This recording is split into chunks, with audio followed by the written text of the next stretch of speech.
اللہ الرحمن الرحیم۔ السلام علیکم ورحمۃ اللہ وبرکاتہ۔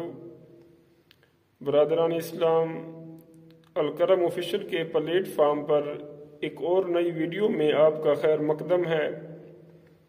آج کی اس ویڈیو میں اپنے ویورز کے ساتھ، اپنے دوستوں کے ساتھ ایک ایسی حدیث مبارکہ شیئر کروں گا جس میں رسول کریم صلی اللہ علیہ وآلہ وسلم نے اپنی امت کے بارے میں بتایا ہے۔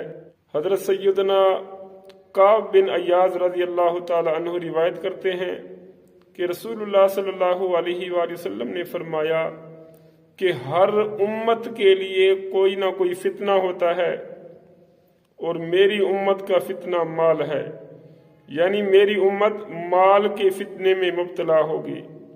تو برادران اسلام، یہی وہ امت ہے جس کے بارے میں اللہ رب العزت کنتم خیر امت کا خطاب عطا فرما رہا ہے۔ اس میں کوئی شک نہیں کہ اللہ رب العزت نے امت محمدیہ کو بے شمار انعام و اکرام سے مالا مال فرمایا ہے، اس سے اعزازات بخشے ہیں۔ تو اللہ رب العزت فرماتا ہے کہ یا ایھا الذین آمنوا انما اموالکم واولادکم فتنہ، اے ایمان والو، بے شک تمہارا مال اور تمہاری اولاد تمہارے لیے آزمائش ہے۔ آزمائش کس طرح ہے کہ اگر مال زیادہ آ جائے اور اس کا مصرف بے جا ہو، اس کا مصرف فضول خرچی ہو، اس کا خرچ کرنا لہو و لغو کاموں میں ہو، تو وہ مال فتنہ ہوگا۔ اگر اللہ رب العزت حضرت انسان کو مال عطا فرمائے، رزق عطا فرمائے، تو پھر اس کی سوچ اور اس کا دل حضرت سیدنا عثمان غنی رضی اللہ تعالی عنہ جیسا ہونا چاہیے۔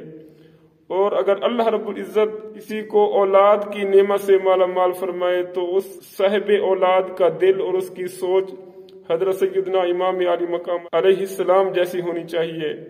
تو اللہ رب العزت ہمیں اس آزمائش میں پورا اترنے کی توفیق عطا فرمائے، آمین بجاہ النبی الامین۔